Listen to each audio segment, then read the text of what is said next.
Cápa szájat átva régi versesz répesen. Nincs már késít, és nincs pisztoly, csak a cetvár éhesen. Hogy ha lett van, el ne visszak önmagunkat túl hamar eltapossa, vág az ember, aki mindig jó akar. Egy a jelszó szólt a fenek, Valga népség nagy fia, büdös szél fúj, s leng a zászló, rajta írás, maffia.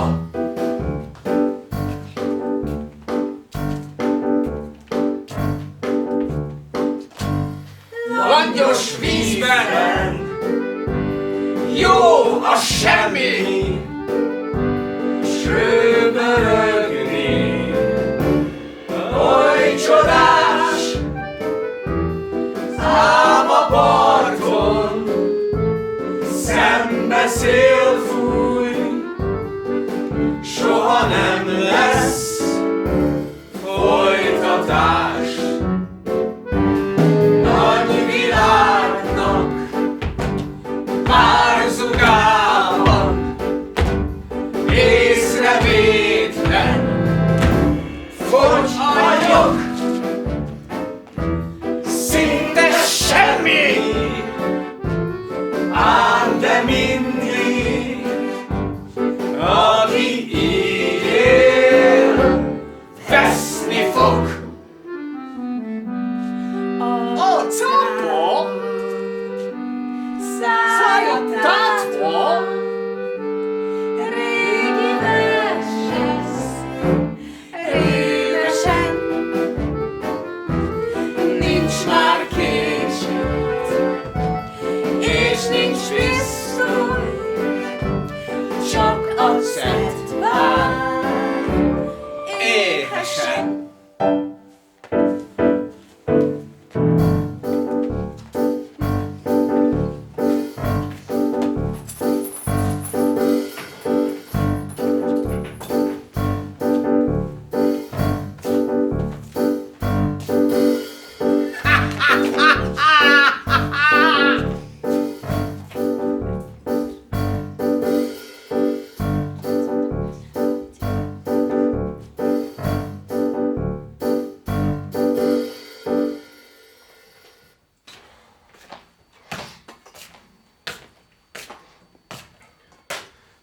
Fel!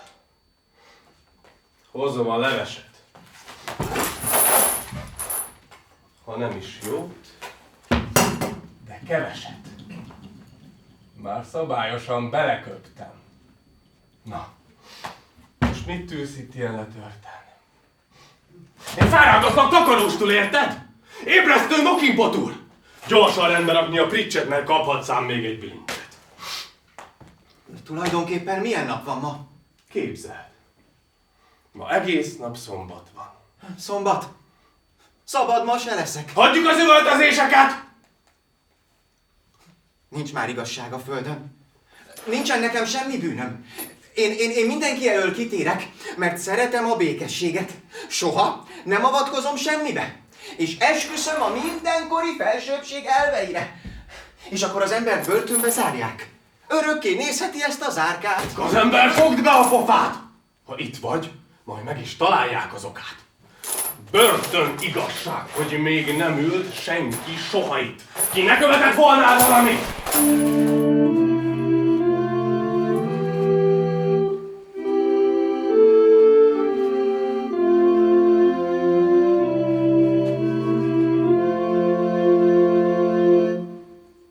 Bűnösök vagyunk mind, Istenem.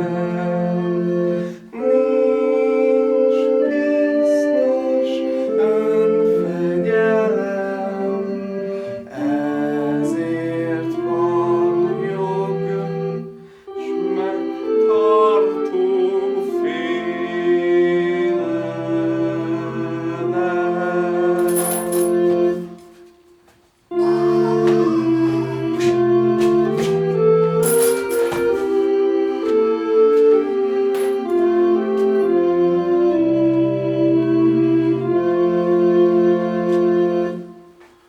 Jóságot dicsérem nap mint nap,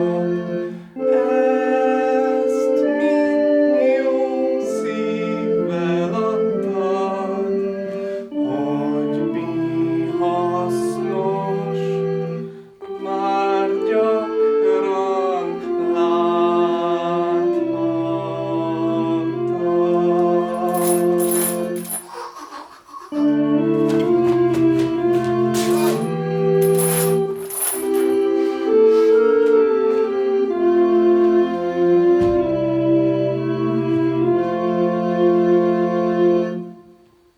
Munkám felelősség, féltő gond, sorsenki, jaj, csak rossz. Ez a lényeg, bűnhődjön, bármit mond.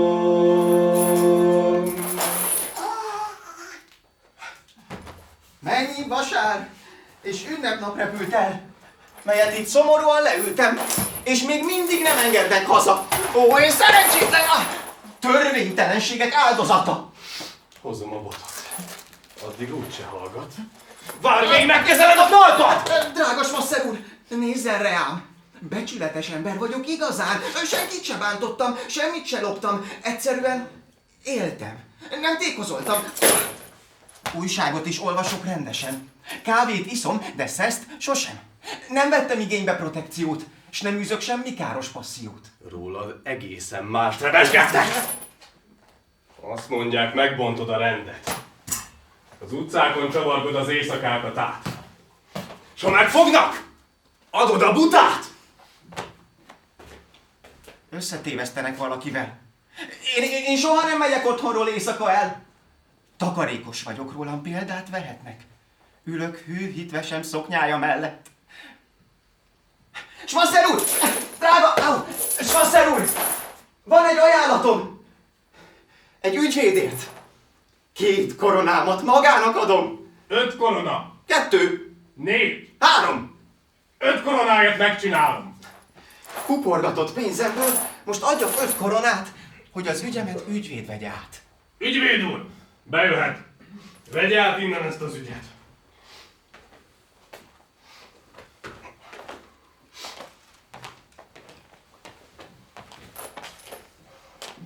Aha. Lám milyen szerencsétlen maga. Megint egy jogtalan letartóztatás, a vád alaptalan említás. Milyen világ ez, ahol a jónak nincs helye. Ön ártatlan, hisz oly tisztán csillog a szeme. 50 koronáért nem ismerek lehetetlent. 50 korona? Ön halára rettent. Óvadék fejében még 50 nem áll. S ön oly szabad lesz, mint a madár. Ön szenved, uram! De mi is a neve? Mukki vagy Makki? Nem tudom, jól hallottam-e. Az a helyzet, hogy Mokinpott. Név ide, név oda. Meg kell érteni a helyzetem mostoha. Ilyen nehéz ügyből hogy tudjak valamit kihozni, ha ön nem akar áldozatot hozni? Feleljen tehát, mert nincs időm, sietek. Megfizeti-e az említett összeget? Ügyvéd úr, ön kifoszt egészen. Összesen ennyi a pénzem. Bár mindig takarékos voltam, egyebben még sincs más, csak adósságom van. Ezen kívül pár korona marad a zsebemben, és akkor itt állok kizsebelten. Rukkoljon ki a döntéssel, uram. Önnek nem sok követelni valója van. Áldozzon, és én szabaddá teszem. Vagy ne áldozzon, hát mit kotlik maga annyit ezen? Na,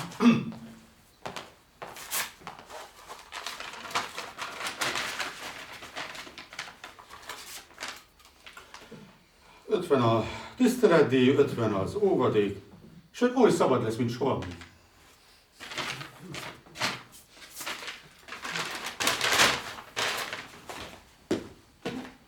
Doktor úr! Doktor úr! Ügyem nem érdekli, doktor úr! Ne menjen el ilyen tájékozatlanul! Iratait majd átnézem tüzetesen, nekem idatják természetesen. De hát hamisak az iratok! Elvesztjük az ügyet, és én itt ragadok! Ne féljen, Pufi úr! Vagy Pofi volt? Mokinpott, kérem! Akkor Mockinpott. Mi ketten? Én. Meg az Isten. Nem hagyjuk el önt, Isten. Megteszünk minden tőlünk telhetőt, hogy a szabadságnak visszaadjuk őt. Miért mindig csak velem történnek ilyenek? Én soha semmiről nem tehetek. Az összefüggést érteném meg egyszer, és végezhetnék a végzetemmel.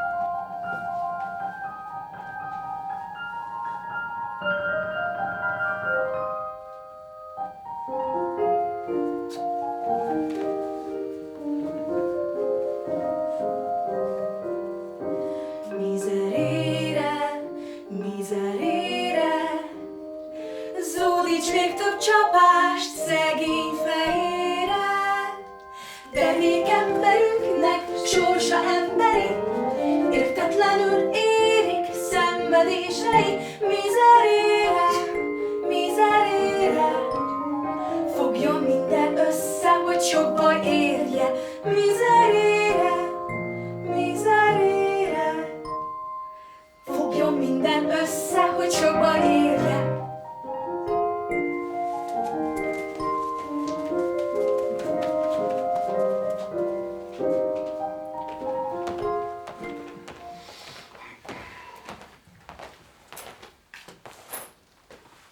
Monsieur Mokinpott, ön lenne a nevezett vádlott saját maga? Én volnék, csak hogy semmit se csináltam. Börtönbe zárni senkinek nem áll jogában. Ön tehát itt ül, türelmesen és ártatlan, tökéletesen. Így van, hóhér úr, így van pontosan. Hitvesen belől vittek el brutálisan. És az állam költségen itt élősködik, míg ezt színekurából ki nem lökik. Hogy tetszik ma? Ez is hozzájön Várfincs báfoncsajhoz még. 15 koronát fizet a kosztért. Miután Popi úr megbízott engem írásbelileg kitartó fáradozásnak eredménye lett, a tárgyat képező tényálladékot számba véve szabad rendelkezésű illetőség lett személye, és miután nevezett a kötelezettségeit kifizeti, szabadságát nyomban használatba is veheti.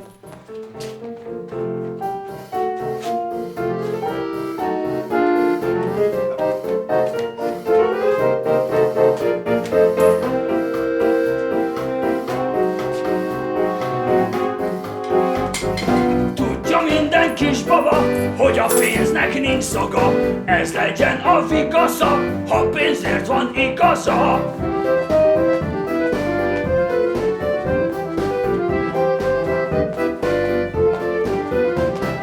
Erre csörög a bilincs, erre csörög a bilincs, erre csörög a bilincs, Erre csörög a bilincs. itt megkebedsz, ha pénzed nincs. Tanulságnak vesz a világ egyszer, te kis Mokinpott, mint ki nem cseréli csíkosra a smokingot. Megtanulják, sorsot játszik ki, a picslen lehever, nagy a tét, ha fizet, nyert. Tudja minden kisbaba, a pénznek nincs szaga, ez legyen a vigasza, ha pénzért van igaza.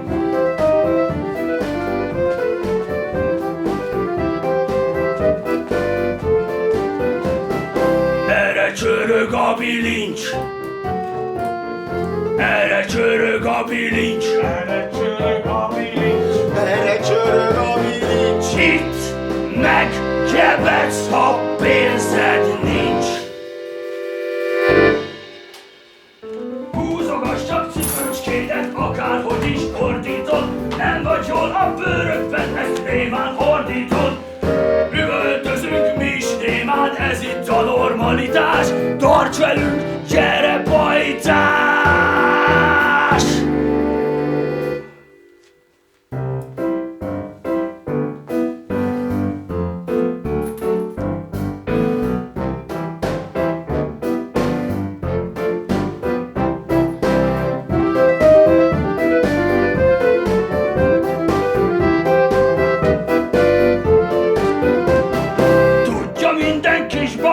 Hogy a pénznek nincs szaga, ez legyen a vigasza, ha pénzért van igaza. Erre csörög a bilincs,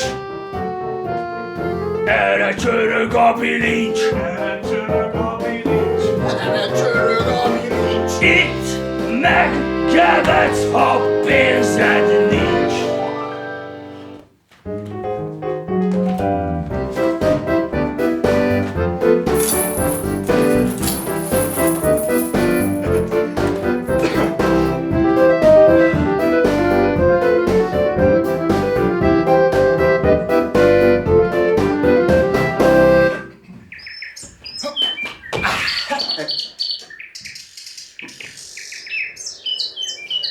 A botomat.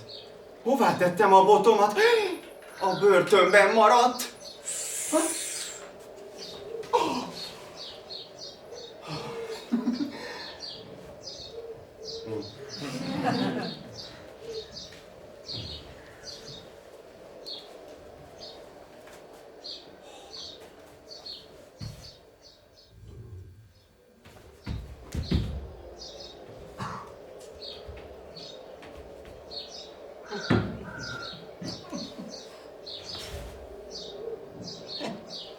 Együttésből.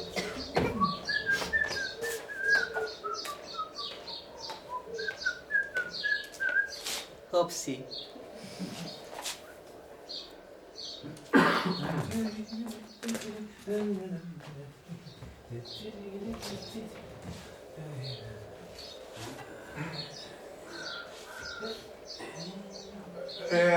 Ha megengedi, a nevem Mokinpott.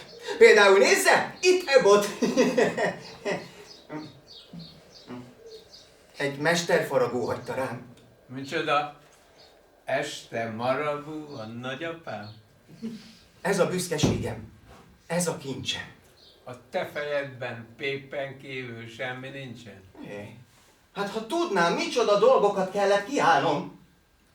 Micsoda? A kocadongókat ellett a távol? De most meg a cipőm. A cipőm hova lett? A börtönben maradt odabent. Hát a cipőcske. Ha!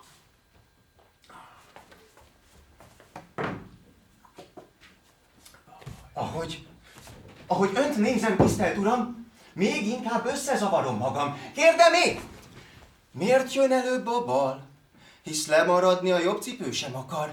Ha pedig a jobbot előbb veszem, a bal pislog rám dühösen. Ha pedig kiszámolom, hogy a bal vagy a jobb, nos a problémát nem oldja meg az sem, uram. Mert a kiszámolást, ezt melyiknél kezdjem? Úgy. A járásnál is nehéz eldönteni, hogy mikor kell a bal, a jobbal. A jobbat a ballal szemben előnyben részesíteni. Ugye? Uram, ugye végre valakit lelek, akivel társalogni lehet. Tudja, uram, egy ügybe kevertek. Áldozat vagyok. Ha elmondom, hát csodálkozni fog. Micsoda? Ki az, aki csukát fogott? Ha? Megyek az utcán, napsütésben, és befordulok a sarkon éppen, mikor meglátom, több rendőr felém rohan. Őház! Mondják már messziről hangosan, és úgy nekem esnek, hogy csak megingok. Tévedés, mondom. Nevem Mokinpot. Az ügy szempontjából a név nem számít. Felelik. Mit csinálsz az utcán, te itt? Mondom. Csak ide megyek a sarokra. Az újságosnál újságot veszek naponta. Fent a lakásomon a hitvesen vár épp. Készíti nekem a mindennapi kávét. Azt majd meglátjuk! Mondják erre ők. A tényálladékok kideríthetők. A kávédat, meg a nőcidet majd bent a sitten sütheted. Na, kérdem én. Törvényesség az ilyen? Nem lehet a napon már sétálni se? Igen, látom már, hogy miféle figura vagy. Nem bírod ki, hogy otthon az asszony mellett maradj. Az ilyet nem lehet rendes munkára fogni. Inkább szeret az utcán csavarogni. Uram, én önben mélységesen csalódtam. Mi nem értjük meg egymást valóban. Uram, kérem, gondolja át a helyzetemet, amiket mondtam. Súlyos dolgok ezek. Mondtál valamit? Elfeledtem. Annyira utálom, amikor evés közben zavarnak engem. Most inni megyek. Megszomjaztam hirtelen. Jó? Találkozunk még. Egyébként Wurst a neve.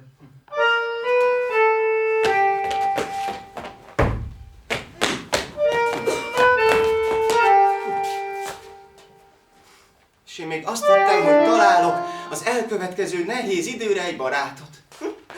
Idegenben nem lehet bízni mégsem. Nem marad más, csak a drága feleségem.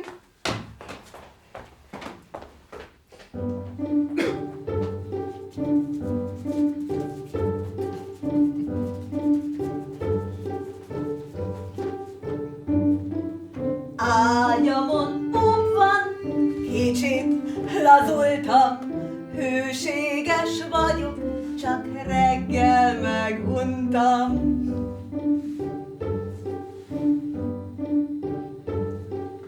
Minek is határ, mondta egy tanár, egy oxigénhez 2 hidrogén jár.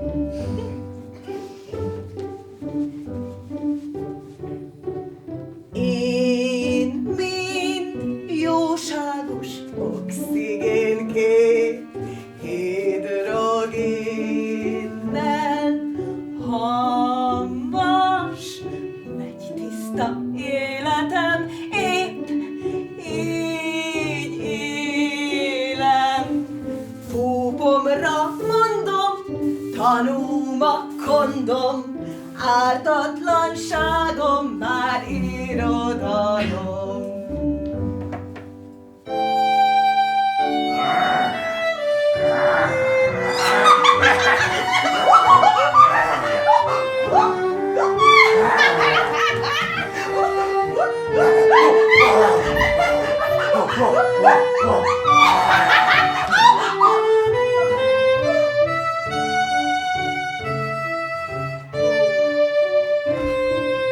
Púpomra mondom, tanúma kondom, mint regényhősnő úgy unatkozom.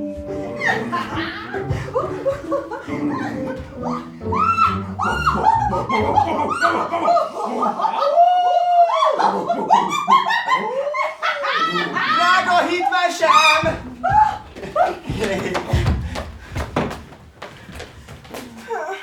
Csak te jártál az eszemben. Abban a veremben, amiben beleestem, csak azt tartotta bennem az életet, hogy nem feledtem arcodat és fürtjeidet. Jó vicc volt. Elpárolog a párod, és itthon egyedül kell magam strapálnom. A viszontlátás legédesebb perceiben meg sem kérdezed, hogy mi történt velem. Talán tudni sem akarod, mennyit kellett szenvednem ott. Egészségedre! Jaj. Nagyot, Hékám. A botomat, azt majdnem széttörték a hátamon, és elvették minden ingó vagyonom. Én nem tudom, miféle célra ugyan. Minden spórolt pénzünk oda van. Ellóg, és elszórja hozományom. És még ide pofátlankodik. Bizisten lehányom! Velem ezt nem lehet csinálni mégsem! Én sem bolondultam meg egészen! Én már nem ismerem ki magam. A világ miért ilyen igazságtalan? Hát dolgozom! Megteszem a kötelességemet. Magasabb igényeim nincsenek. Lakbért meg adót pontosan fizetek. Mégse kerülöm el a bajós végzetet. Oh, csak találnék egy férfit! Ki nem csal meg engem. Ágyban és tollasodásban kimeríthetetlen. Mi az ott? Elhagytad a lábadat? Lefagyott! Jaj! Hisz, tudod, lefagyott, mert a harisnyabraga a kályhán is hideg volt. Felment a tűzifa ára. Én teljesen majdnem megfagytam. Pénz nélkül nyakig itt hagytál a bajban. De most azt mondom, szórakozz máshol! Ázadnál takarodj máshol! Ha te itt laksz, nem lehet az én otthonom sem más. Házasok közt ez a szokás. Házasságnak nevezed ezt? Ellógsz, és más nőkkel tekeredsz! Nem értelek! Ahogy hallgatlak, figyellek, nem hiszek a saját szememnek, fülemnek. Nem stimmel valami ebben a szobában. Igen, más, mint volt. És olyan felfordulás van.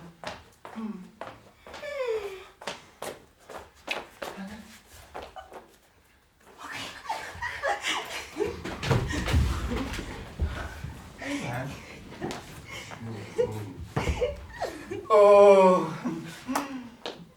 Ez jellemző rád. Te, fonnyat bibizli! Persze, most jó lenne velem bibizni. Csak hogy az érzelmeim kihűltek. Nincs bibizés, bezárt az üzlet. mi van ezzel a szobával? Mi van ezzel az ismerős ággyal? Miért van máshol a szekrény? Mi ez a sok titok? Tudni szeretném! Nem ismerlek. Nem láttalak soha.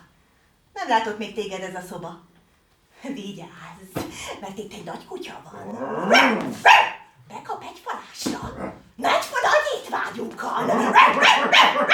Mi van velem? Úgy reszketek? Mi történik? Itt mindenki megveszett?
hogy látlak újra, kollégám Lajos, hisz elhordunk hegyeket. Most is meglepedek, mert nekünk a hűség több, mint egy szó. Húsvér, nem forra borsó, légy hűs a bajban, támaszra lesz, és az élet szép lesz.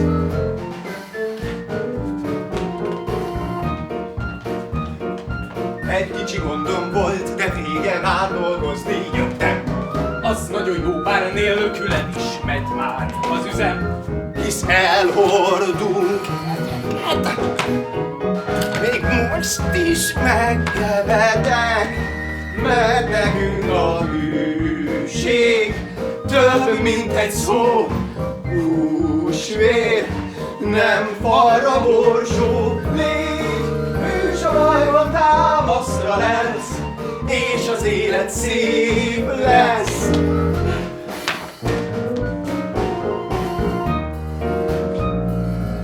Félek a főnök, neheztel rám baj, sejtelem gyötör. Cseppet se fél, ha nem vesz vissza a címeres ökör. Hisz elhordunk hegyeket, még most is megkevedek, mert nekünk a hűség több, mint egy szó. Húsvér, nem forra borsó, légy hűs a bajban, támaszra lesz, és az élet szép lesz.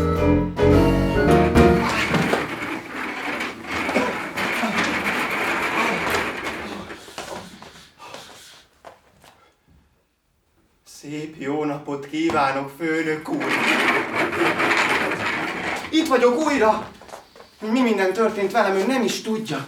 Minden ok nélkül bevittek a sitre. Pedig nem loptam, és nem ittam még kicsit se. Hogy önnél dolgozom, megmondtam nekik, de azoknál ott semmi nem segít. Mert ha szólni mertem, a fene egye meg. Ütöttek, vertek, hogy csontom recsegett. Miről beszél? Miért itt mondja el a baját? Én nem emlékszem, hogy valaha láttam magát. Engem nem érdekel, hogy miben sántikál, de ha koldul jött, vagy alamizsnára vár, rossz helyen rá üzlethelyiségeimben. Nem adok semmit, de takarodjon innen. Főnök úr, kérem, nézze meg ezt az iratot. Itt voltam önnél alkalmazott. Ezen az ajtón jártam ki be. Itt dolgoztam önnél, de még mennyire? Ez lejárt. Nem mondhatok mást. A hiányzásról nem hozott orvosi igazolást. A börtönürügye ahhoz nem elég, hogy önkényesen elhagyja munkahelyét, úgyhogy tekintse magát kirúgottnak. Kifogásnak máskor találjon ki valami jobbat. Nem mondanád meg a főnök úrnak, hogy a ládákat velem együtt hordtad? És valahányszor a főnök úr tárgyalt, én számoltam el a rakománnyal. Ne zavarja a munkaütemet, vagy tőle vonom le a különbözetet. Főnök úr, kérem, nem az én hibám, hogy börtönajtót zártak rám. Üzenni sem tudtam önnek, mert ha szóltam, mindjárt ütöttek. Még mindig itt van, tűnjön el. Nem tölthetek időt ilyesmivel. Csak elfoglalhassam a munkahelyemet. Én dolgozni fogok 2 helyet. A ládákhoz most már elég egy ember. És a maga féléből még egy ember sem kell. Ki tesz az utcára, de hát ez lehetetlen. Lázítani akar a rendszer ellen. Nem! Nem. Csak a jogomat akarom. Takarodjon innen, vagy agyon csapom. Hé maga! Dobja ki ezt az alakot. Mit néz? Megvárja, míg más munkás fogadok.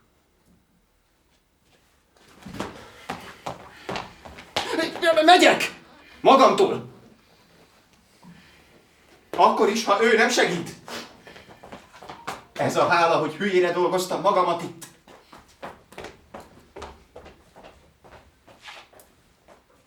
Na.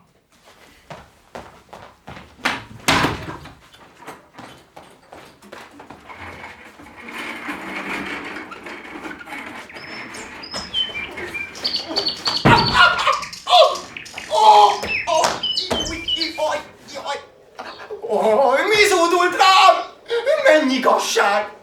Így igazság, így igazság. Mennyi rossz történik velem! Nagyon helyesen. Nagyon helyesen.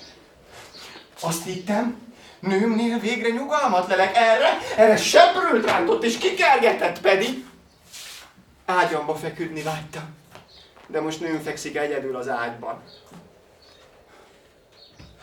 Biztos vagy benne,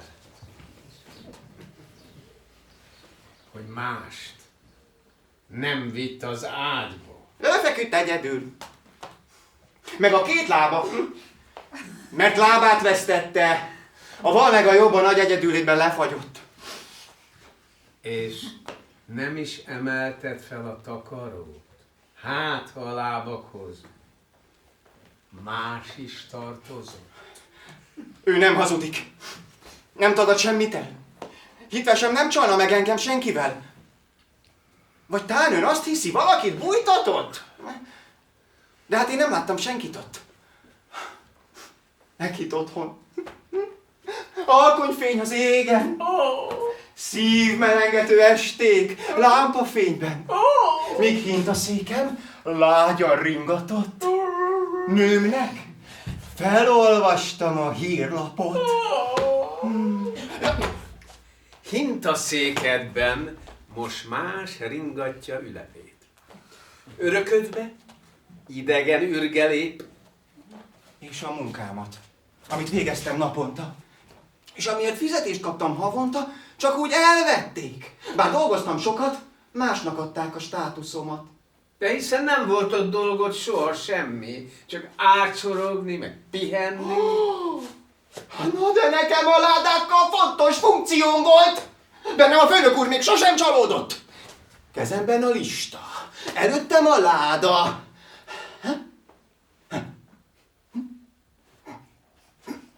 Ami a ládában, az a listán kipipálva, uram! Nekem ezt töltötte ki az életem. Ettől fosztott meg most szörnyű végzetem. Ha munkádat más is végezni tudja, akkor mégse a te munkád az a munka.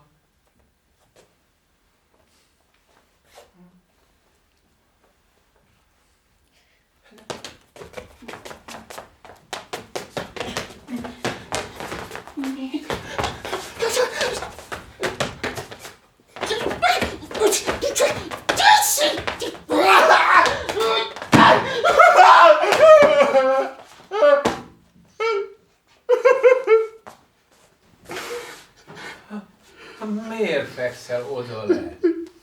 Elment az eszed? Hát itt ülni fenn, hát sokkal kényelmesebb. És miért rongálod a közvagyon? Azt gondolod tán, ezért nem kell fizetni? Mokinpotkát! Fizetni? Pénzem elvették a nagyok. Nincs tovább. Beteg és rokkant vagyok.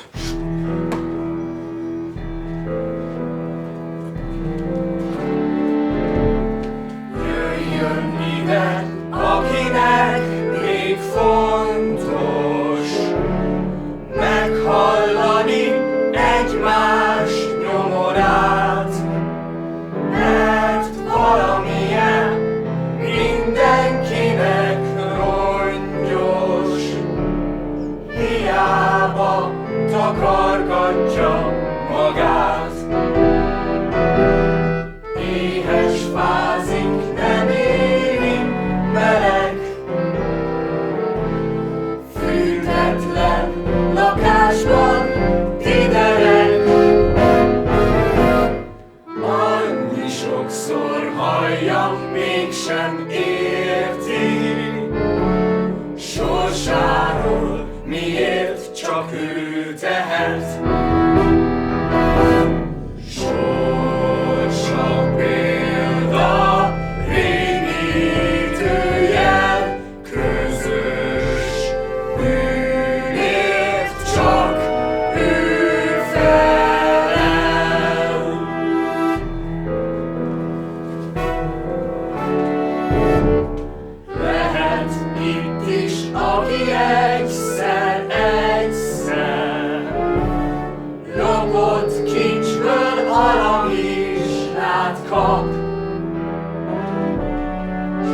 érti, a többlet tőle ment el.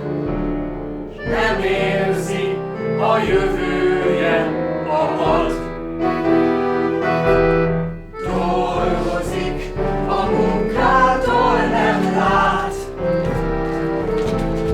Boldognak hazudja önmagát. Lelkes szívvel építi a rendszert. Nem érti, miért mocskos a világ. Sorsa példa, rémítő jel, közös bűnért csak ő felel.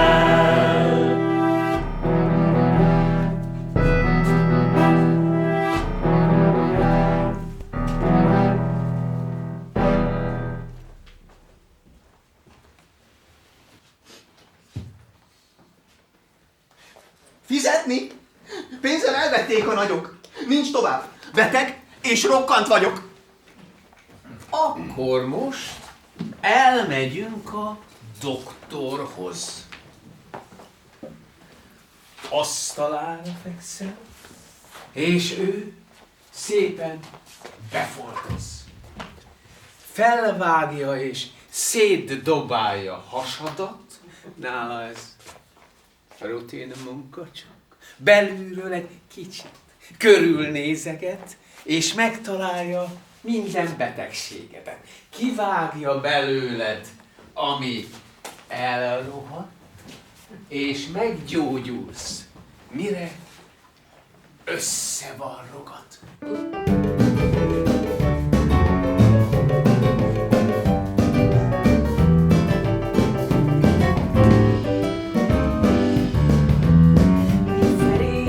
Mindszerére este a tudomány nagy nyeresége.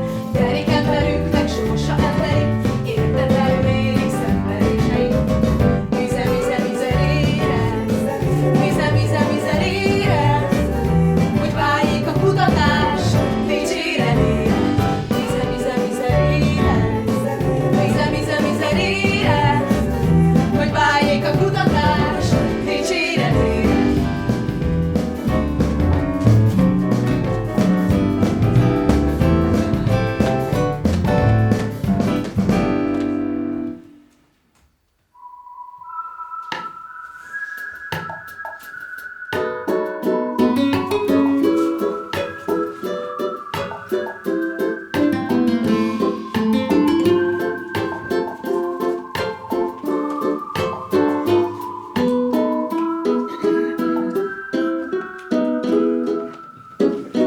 Szépen játszik doktor úr, mosolyog, majd segbe szúr, majd felír egy ronda bort, a szívünk lángra nyúl. Az a baj, ez már csak a múlt, az a baj, csak gyógyít, más nem tanult. Ezt a táncot már régen együtt járja velünk, pénz van, pénz ellen, Mi csak betegek lehetünk. üdv a klubban, ki, de maradj valaki. Játsszuk együtt, hogy szép az életünk.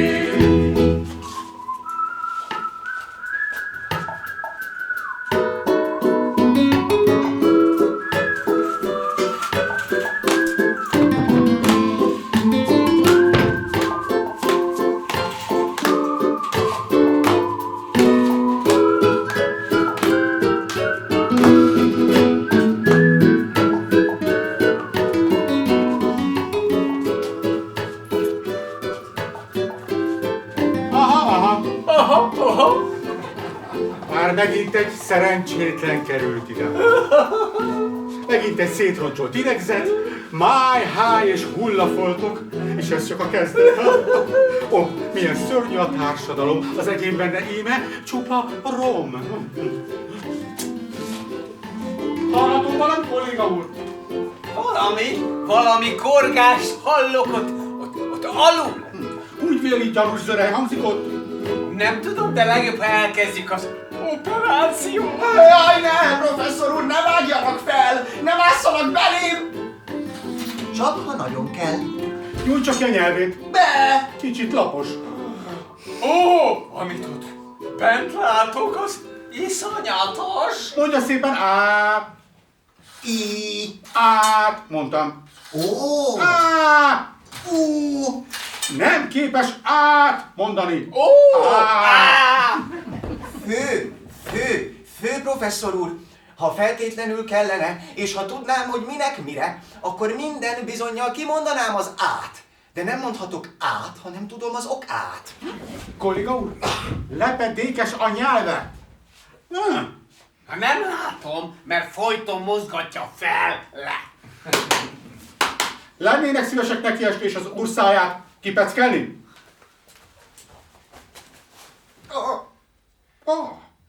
Mit gondol, él még a páciens, kolléga uram? Nem tudom, amennyire látom, egy ruka van. Na, nézzük a pupillát, vajon reagál-e még? A popiát. A pupillát! Nővér, a fejét, hogy lát-e még és mit lát? Nézze meg, kérem, itt ez a pártábla. Pártábla. Olvassa le szépen, mi az ábra. Hold! Na, Masni! csak. Madár! Hal. Ház! Asztal. Lámpaernyő! Szoknya. Gitár! Sonka. Papiszkáló! Rács. Kitüntetés! Szakács. Nap! Hol? Súlyos eset. Fordítva lát, tudata téves. Szerintem ez delirium tremens. De hiszen tényleg minden fordítva van. Ennyi minden közt hogy ismerem ki magam? Úgy érzem a fejem, mint valami lábost, amiben a levest összekavarták most. Kolléga úr, az orvostudomány mai állása szerint legjobb, ha a fejből a betegrészt kiveszik.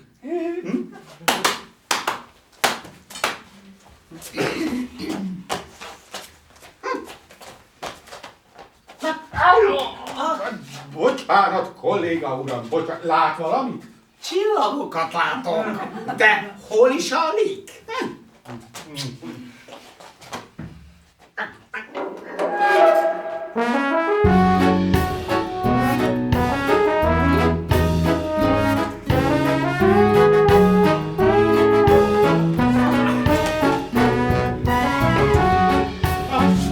Íme a koponya. Nagy csoda mondhatom, és nézzük, mi van benne. Hát csupa lom. Ide gyűlik minden egy életen át, nézzétek a büszke emberi koponyát.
Íme, az agy újból funkcionál, ha gondos orvoskézre talál. Hát nem isteni küldetés az, amit én végezek, és amit ő végez.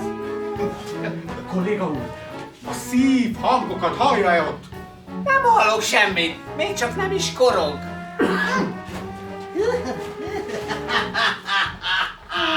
Íme a szív. Nagy kincs és rejtelem. Csak sajnos nem volt jó helyem. Mindig érdekes az embernek látnia, hogy a helyes kezeléstől az anatómia minden testrészen új életre kell, újult erővel dolgozik a has, a láb,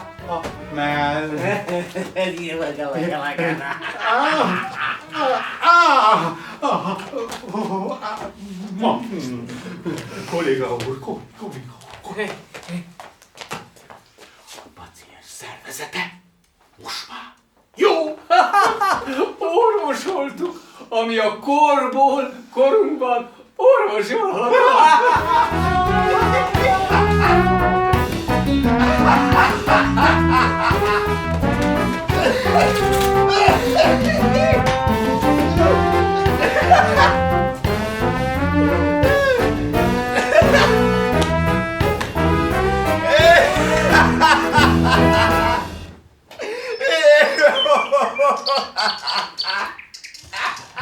A murstor, de furcsa! Milyen nyavaja ez újra? Az orvos szájából hallottad úgy is, hogy mi a pontos diagnózis. Nagy tudásával megszüntette a tüneteket. Kijelentette, hogy nem vagy beteg. Tehát nem vagy beteg. Hát tessék végre tudomásul venni, hogy rendjén van a világ, és nincs fordítva semmi. És ebből az következik, hogy először börtönbe zárnak itt. Másodszor elveszik a pénzem, és nem kapok érte elismerőt sem.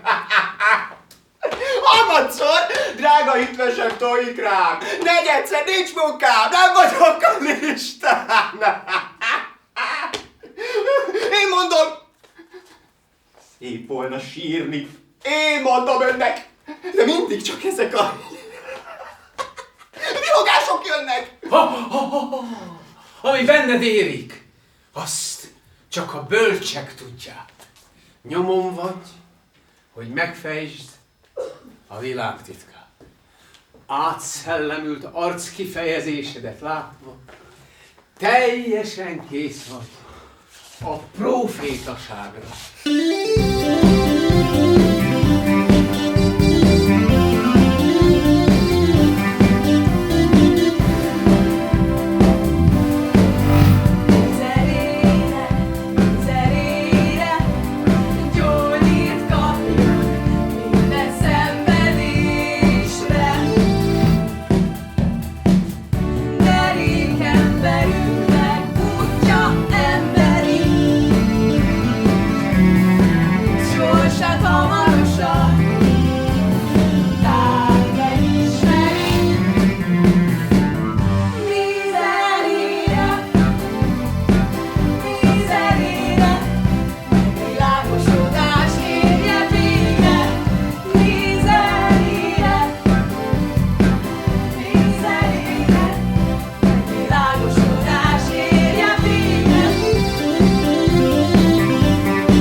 Megvan, már tudom. Mindig tudtam, hogy egy napon... Nem, mégsem megy. Mondja ki a megoldást végre valaki. Tudod mit? Nem tudom. Van egy ötletem. No. Ott, a szomszédban székel a kormány. Ott. Ez kicsit arrébb. Na, szóval, ha itt az eres, akkor nagyjából úgy arra. Ott az uraknak az a dolga, hogy tudják jól, amit tudniuk kell, hivatalból. Hát ha nem, akkor posztjukra nem megfelelőek. Elvégre mi választottuk meg őket rá. Kis emberekre épül az állam. Hát ők sem élhetnek a néptől izoláltan. Kérdezhetsz tőlük bármilyen sokat. Mindenre mondanak valami fontos.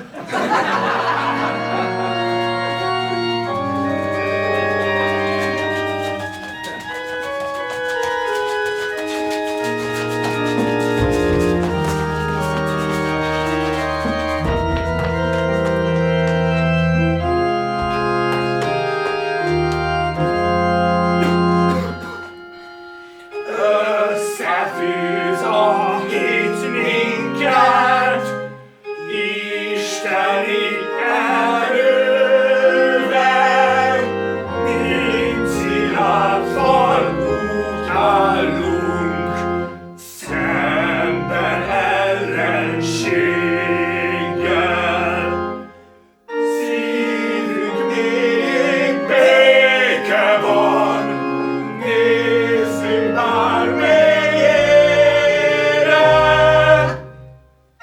Formálj minket, Istenünk, önmagad képére.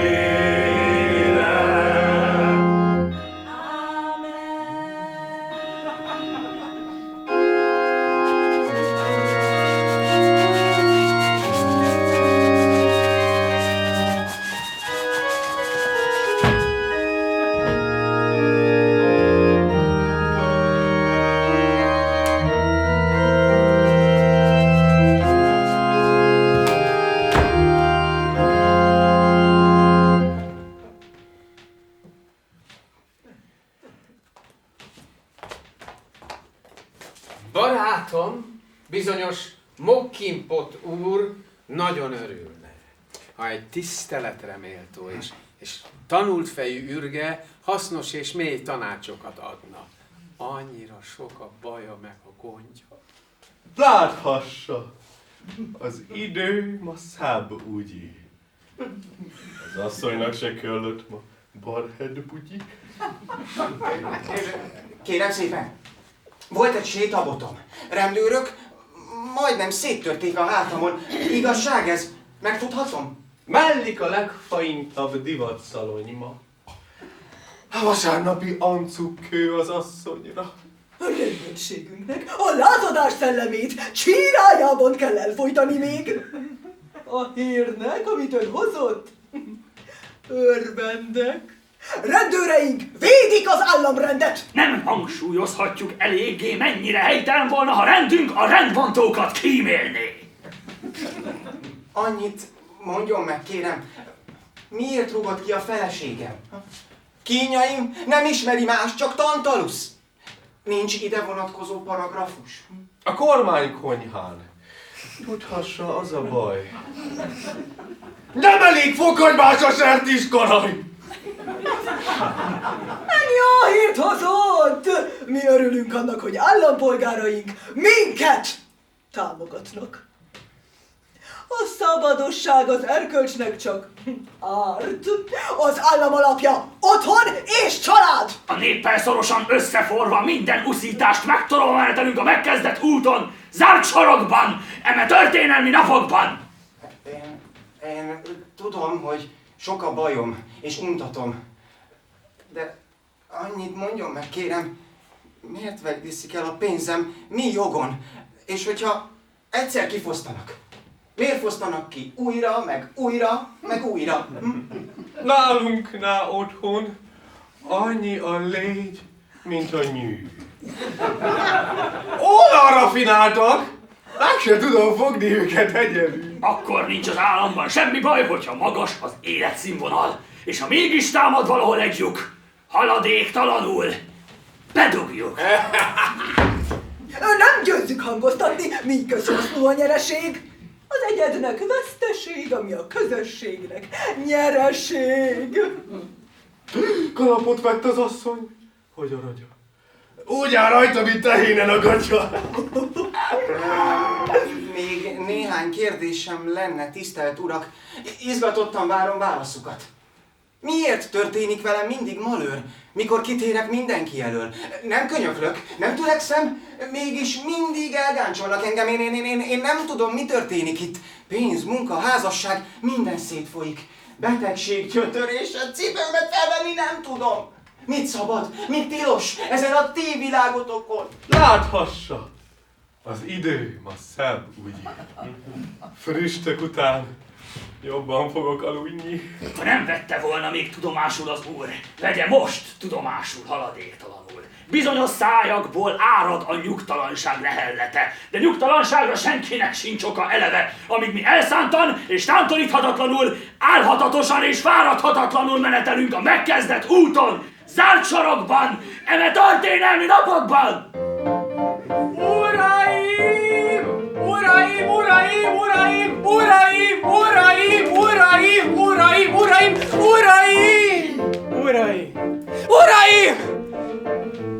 kihallgatásnak vége! Kormányi kiáltványt kap az ország népe.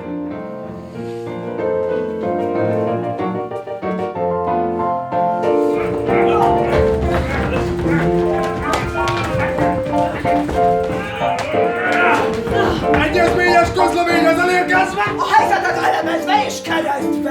Ez esetben összeszedve jó kezekbe! Rossz kezekben eszmeveszne! A helyzethez elérkezve! Azokat, kik ellenkeznek, átérezve, kivégezve! Felelős, kimenős, bakahős! Tehetős, tetterős, felelős! Az eszmegyőz! Ki végez, ki véres, mit érez! Nem vészes, édes a rétes! Koncentrált koncerten koncentrációs táborok! Internacionális internáló tábort itt a tábornak! Lázított demokrácia mánia!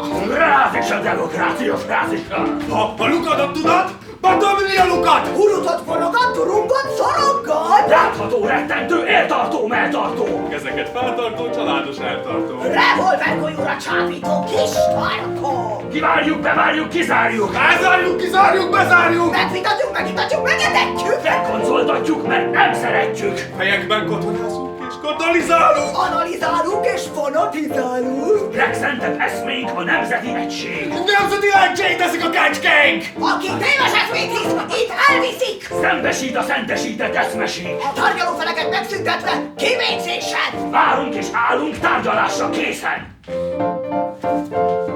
Politika gyorsan jár, a piacon akkor standolunk, ha tele a kosár. Jelszavunk tudás jelmez, és legyen arcunk mindenhez. A piacon mindent kapunk, minden jó vagy földtelmes. Ilyen egy képzett árus, a pénznek nincs illata. Ma republikánus, és holnap demokrata. Én leszek az ellenzék, a vörös zászló jó kellék, majd már nem nézek napkelepre, mint egy műemlék. Zöld leszek kicsit meleg, kit szánalomból fújnak meg, és leszelek tormák, lássák, milyen szépen könnyezek. Ilyen egy képzett árus, a pénznek nincs illata. Ma republikánus, és holnap demokrata. Náci név is jó, ha van, ez bevállalom boldogan, És ami a közjót érdekli, az áldozom magam. Migráns leszek bármerről, ezt rend akár a festett szőr, és ami a lényeg, arcomon van hozzá vastag bőr. Ilyen egy képzett árus, a pénznek nincs illata.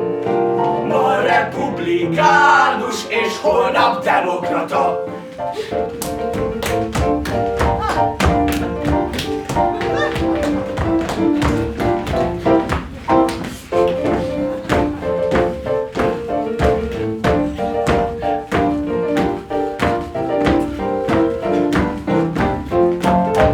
Ilyen egy képzett árus, a pénznek nincs illata. Ma republikánus, és holnap demokrata.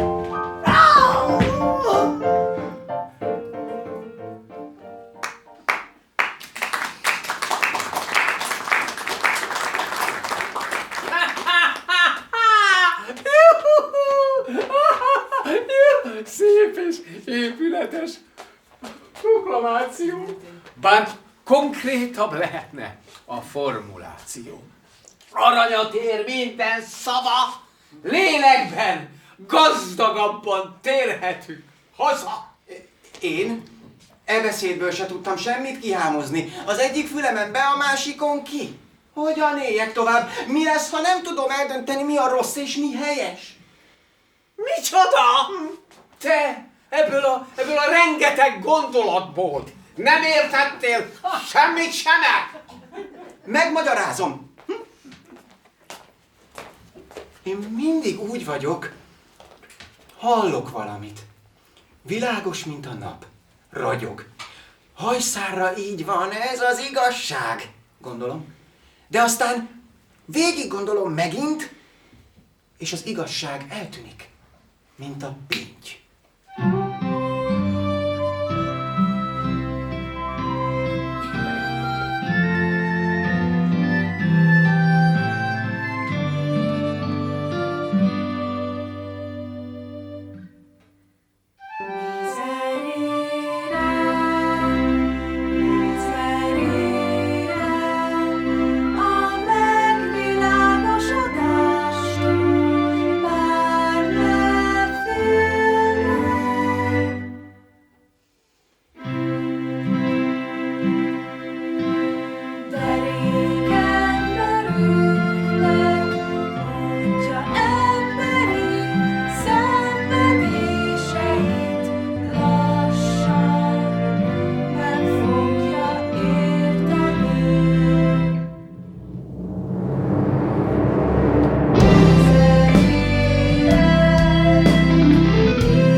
ezek, hogy a Jóistennek volna esetleg ideje ilyesmire?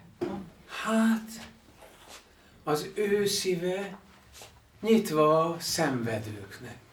De gyerünk inkább, és kérdezzük őt meg.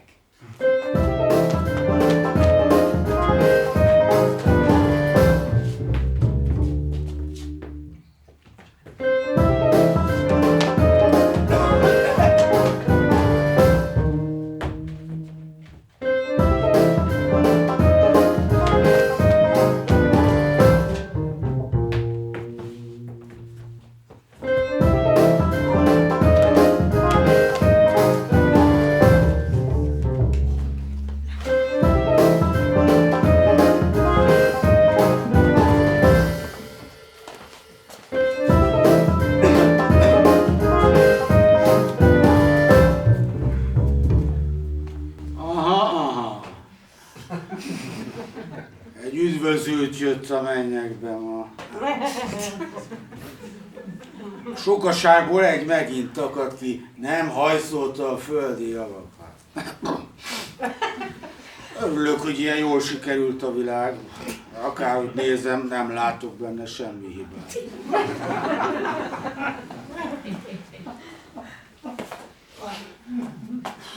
Milyen tisztelt uram? Feljöttünk gyalog. Engedelmével Mokinpott vagyok.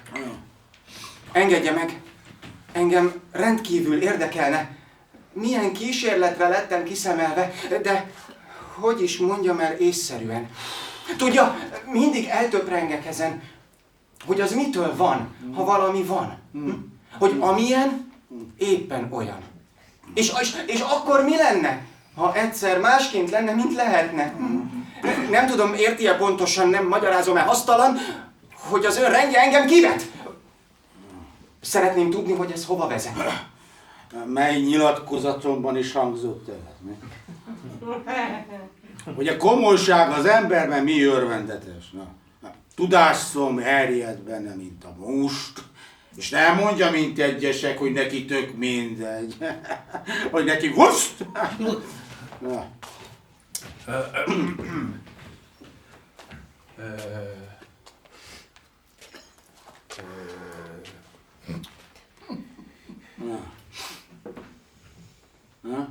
Igazgató úr, kérem.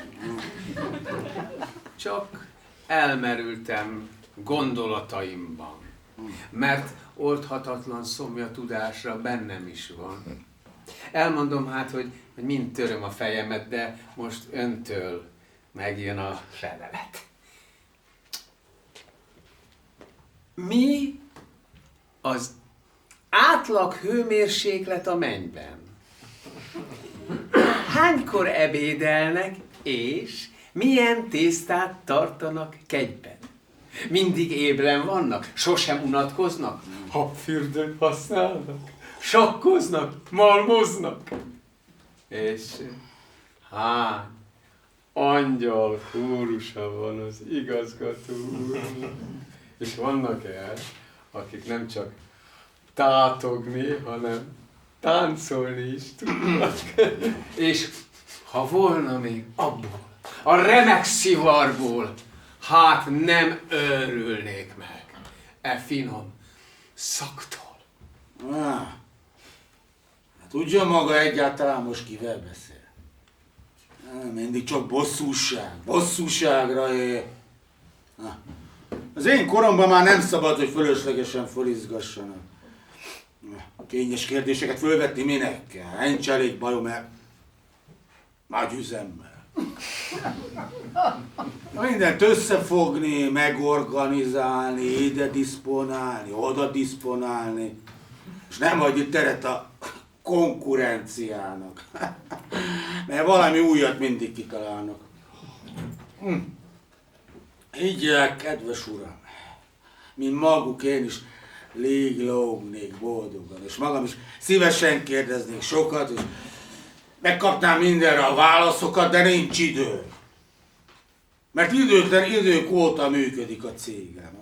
Mi mindent, meg ki mindenkit kell naponta kennem, hogy minden funkcionáljon Rendben.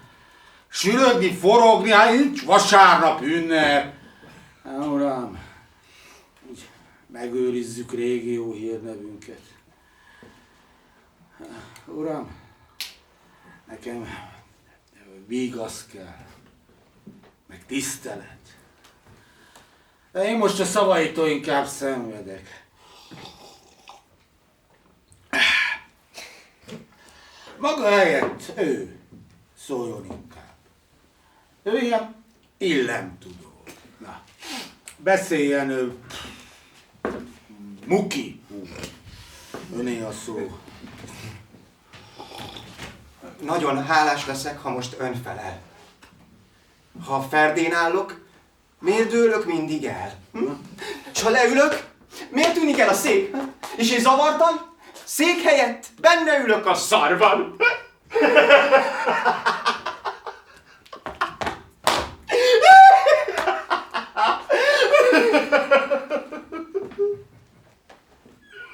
És még egy kellemetlen részlet.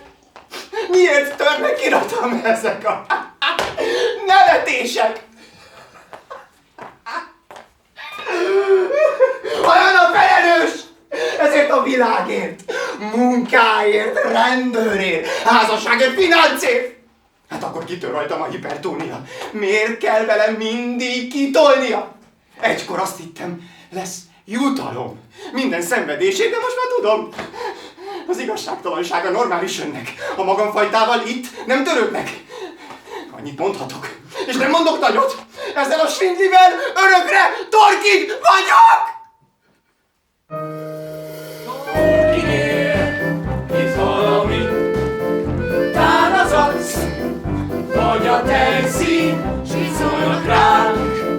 Van bekapni, ráragadni, s a jó tevők, legyen bálvány, vagy alfahír, meg jól képzett kaszfickók, szemükben nem vagyunk mi, csak disznó, s a maradék, amelyen hízunk rég, a békéhez elég.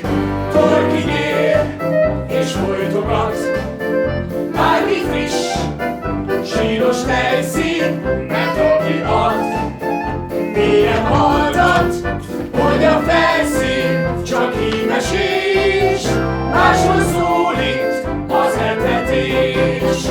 A tejszínt azért mérik, cserébe jogunk lopják, nem kérik, tejszínbe nyalsz, és jog nélkül maradsz, és jogok nélkül a neved itt csit, nincs semmit, élhetsz, ha engedik. Állatmódra dolgozol, s ha nem kell a józac, mégsem szabad döntésedre fűbe haraphatsz. Rab lettél, bár hamis volt a vád, bármit mondhatsz, nem tetszésedre él a fűbe, a fűbe, a fűbe haraphatsz. Van más is, lenyúlják a szeretődet, hestelekomhatsz, dönthetsz élet embermódra, fűbe haraphatsz. Hogyha fűbe harapnál, hát beleharaphatsz. Ezért bárki kínál, ne él, ne igyál, és hidd el, ez nem oldíts el. De mi torkik vagyunk tejszínnel, aki ad színnel, s csupán színnel. Mi torkik vagyunk tejszínnel.